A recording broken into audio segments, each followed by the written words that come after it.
السلام عليكم ومرحبا بكم في حلقة جديدة من حلقاتي على القناة. نتمنى ان شاء الله تكونوا بخير وعلى خير. اليوم ان شاء الله غادي نقدم معكم وصفة محبوبة الجماهير وهو المقروط من المعسلات اللي لذيذ بزاف بزاف وما تيخطاناش في اي طاولة مغربية. ان شاء الله باذن الله غادي نديروا معكم بطريقة اللي هي سهلة ومبسطة كيف العادة وكيف ما عودتكم في القناة. غادي تكون طريقة اللي هي بسيطة بزاف وغتنجح مع اي وحدة من المرة الاولى. باش نتعرفوا على المقادير وعلى الطريقة تابعوا معايا لا فيديو فرجة ممتعة. إذا بسم الله على بركة الله مباشرة في استعراض المقادير وكذلك الطريقة ديال التحضير. عندي 100 غرام ديال الدقيق، 100 غرام ديال السميد الناعم اللي هو الفينو، و100 غرام ديال السميدة الرقيقة اللي هي خاصة بالحرشة. كل وحده كنديروا تقريبا كاس ديال العنبه من الدقيق، كاس ديال العنبه من السميده الرقيقه، كاس ديال العنبه من السميد الناعم اللي هو الفينو، وقبيصه ديال الملحه بطبيعه الحال اللي هي شيء مؤكد وضروري. عندي هنايا كاس ديال الزبده او 150 مليلتر ديال الزبده اللي مذوباها وتكون ما دافياش، تكون يعني في الحراره ديال المطبخ. وكنحاول انني نرمل داك الدقيق مع السميده الرقيقه ومع السميد الناعم اللي هو الفينو، كنحاول نرملهم كما كتشوفوا.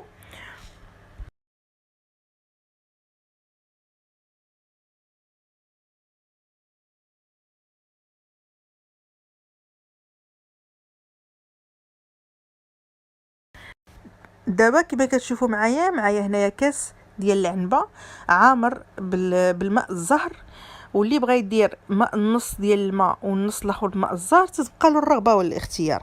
انا عندي هنا كاس ديال العنبه كله ماء زهر. نبغي ديك المذاق ديال المزهر انا خصوصا في المقروط كنبغيه هكا يكون باين. وكنبدا نجمع العجينه ديالي كما كتلاحظوا العجينه راه حنا ما تندلكوهاش، كنحاولوا نجمعوها غير بالاطراف ديال الاصابع فقط، يعني حنا ما كندلكوهاش. هاد العجينه هذه غادي نحاول نقسمها الكريات بطريقه اللي هي عشوائيه.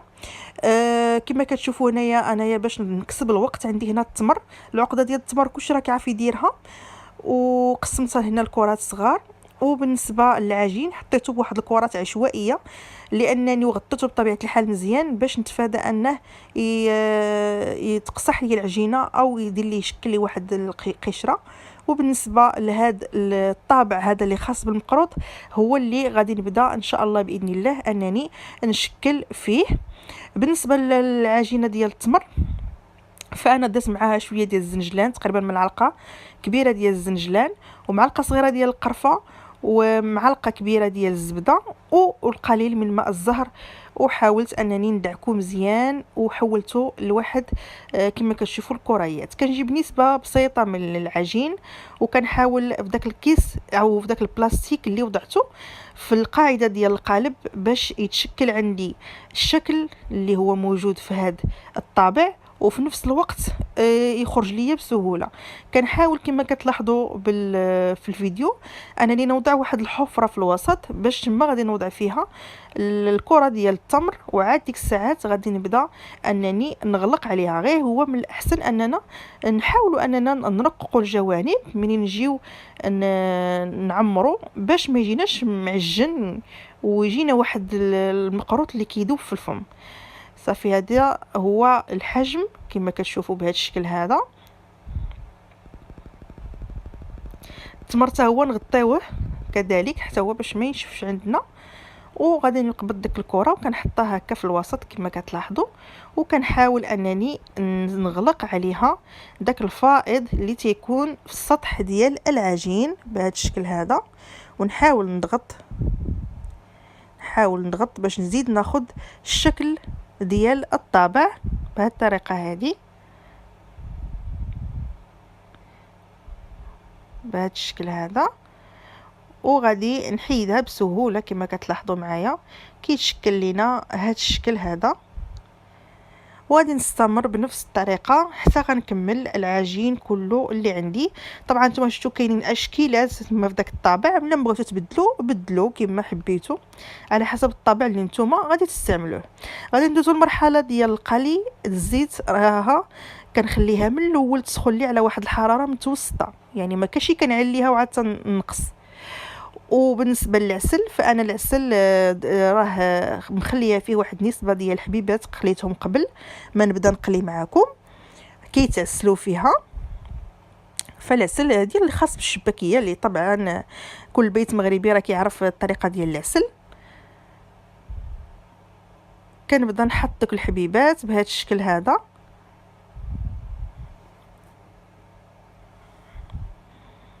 ونحاول انني ما نعمرش المقلاة او الكاسرول، ما نعمرهاش بزاف. هانتوما كتشوفوا الزيت كيجي طالع على الوجه ديال هذا المقروط. كنخليه حتى كياخذ، ما كنحاديهش نهائيا حتى كياخذ اللوين اللي انايا المفروض انه ياخذو. وعاد ديك الساعات كنبدا نحطو مباشره في العسل. هادو الصينيه الاولى هذه اللي بديت كنقلي معكم، هذه الثانيه. يعني كيحط واحد الكميه ما شاء الله ديال هاد الحبيبات اللي معمرين بالتمر ديال المقروط. صافي غادي نخلي هاد الحبيبات انهم يطيبوا ويتحمروا، ماشي كياخذوا داك اللون الغامق بزاف، لان ما تنساوش اننا غادي نحطوهم في العسل فغيزيد اللون ديالهم يغمق اكثر من هكا.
صافي ها هما هادو، صافي اللون اللي انا كنقلب عليه صافي حصلت عليه كما كتلاحظوا. هذا هو اللون اللي انا كنقلب عليه. صافي دابا غادي نحاول نسقطرهم بديك الفورشيط ونحط مباشره في الكاسرول اللي فيها العسل. راه ما كيتحلوا ما والو، كيجيو غزالين وفتيين، وفيهم كيجمعوا ما بين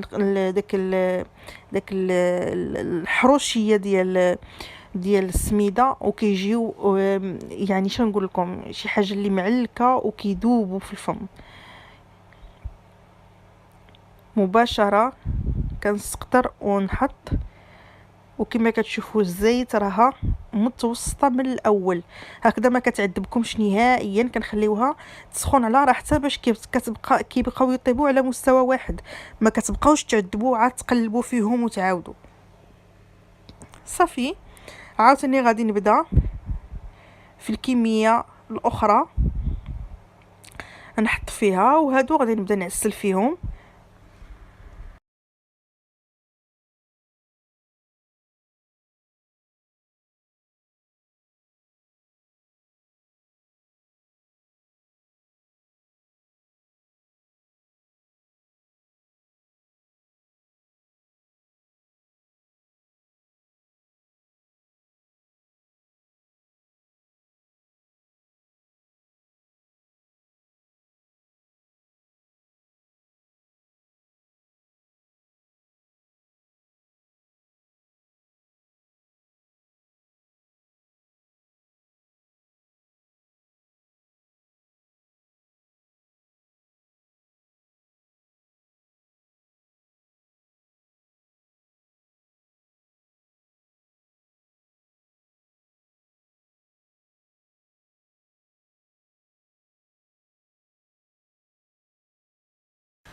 غادي نخليهم يطيبوا، من بعد ان شاء الله نتلاقاو.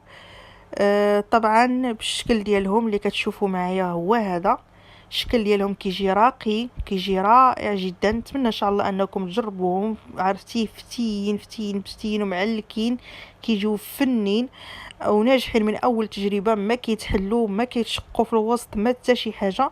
نتمنى ان شاء الله حلقه اليوم تكون نالت الاعجاب ديالكم. الا عجبتكم الحلقه ما تنساونيش بجيم والاشتراك في القناه باش توصلوا دائما بالجديد. استودعكم الله والى حلقه قادمه باذن الله. مع السلامه.